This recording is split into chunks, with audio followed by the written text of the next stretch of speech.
Berteduh di hati Tuhan. Kamis 3 November 2022. Mari saudaraku kita membaca firman Tuhan dari Markus pasalnya yang ke-7. Fokus perenungan kita terambil dari ayat 20 sampai 23. Katanya lagi, apa yang keluar dari seseorang itulah yang menajiskannya. Sebab dari hati orang timbul segala pikiran jahat, percabulan, pencurian, pembunuhan, perzinahan, keserakahan, kejahatan, kelicikan, hawa nafsu, iri hati, hujat, kesombongan, kebebalan. Semua hal-hal jahat ini timbul dari dalam dan menajiskan orang. Banyak di antara kita yang lebih memperhatikan apa yang terlihat di luar. Dan kita dapat menipu orang dengan tampilan baik kita yang ada di luar kita. Dan kita tidak pernah mampu untuk melihat apa yang ada di dalamnya. Saudaraku, demikian yang terjadi dengan orang-orang Farisi. Ketika pada suatu hari serombongan orang Farisi dan beberapa ahli Taurat datang kepada Tuhan Yesus. Mereka datang bukan untuk belajar kepada Tuhan, tapi mereka datang justru mencari kesalahan dan kelemahan Tuhan Yesus dan murid-muridnya.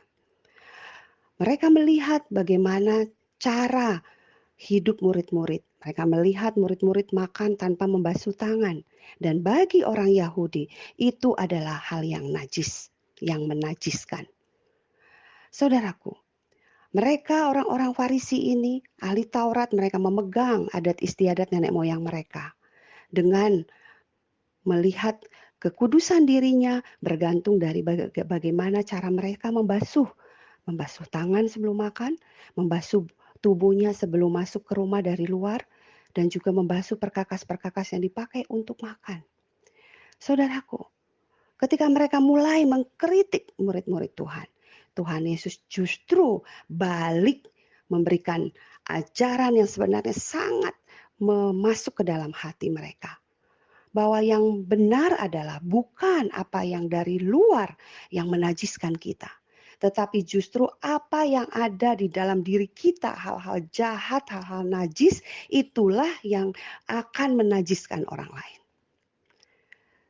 Di sini Tuhan mau mengajak setiap kita untuk sungguh-sungguh belajar memperhatikan apa yang ada di dalam.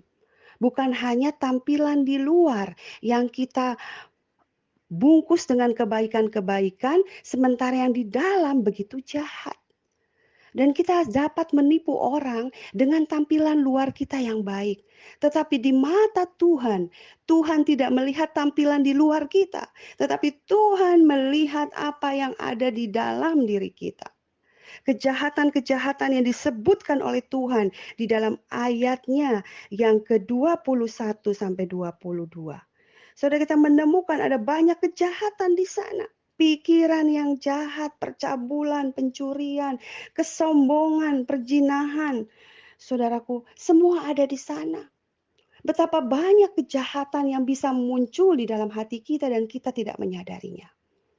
Maka di sini yang lebih penting di dalam ajaran Tuhan Yesus adalah bukan apa yang di luar, tetapi apa yang ada di dalam yang bisa keluar ketika yang di dalam diri kita adalah hal-hal yang jahat. Itu sangat mengerikan. Karena hal yang jahat itu akan keluar dan menajiskan orang lain. Mari saudaraku, kita mau melihat ke dalam diri kita. Apakah ada hal-hal jahat di dalam hati kita? Ketika kesombongan ada di dalam diri kita, kita akan menjadi orang yang mudah sekali mengkritik orang lain. Kita mudah sekali melihat kesalahan orang lain. Mudah sekali untuk menjatuhkan orang lain. Mudah sekali untuk mempertontonkan diri kita supaya orang melihat diri kitalah yang paling baik dan paling benar. Saudara, mari kita berhati-hati dengan hal ini. Sebaliknya, ketika kita memperhatikan apa yang di dalam, kita belajar jujur di hadapan Tuhan tentang hal-hal jahat yang bisa ada di hati kita. Orang tidak dapat melihat kedalaman hati kita kecuali kita sendiri dengan firman Tuhan di hadapan Tuhan.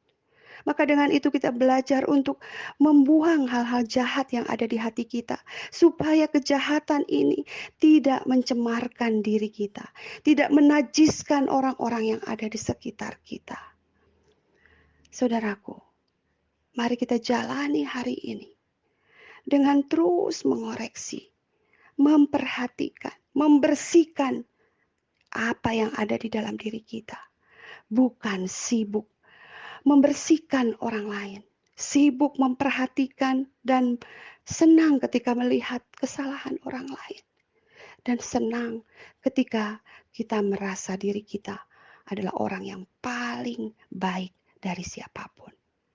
Berhati-hatilah, mari kita jalani hidup ini dengan kerendahan hati di hadapan kekudusan Tuhan, supaya tidak ada hal yang jahat yang ada di hati kita yang mencemarkan orang lain dan juga menajiskan diri kita sendiri. Selamat menjalani hari ini dalam keadaan apapun. Tuhan Yesus memberkati saudara. Amin.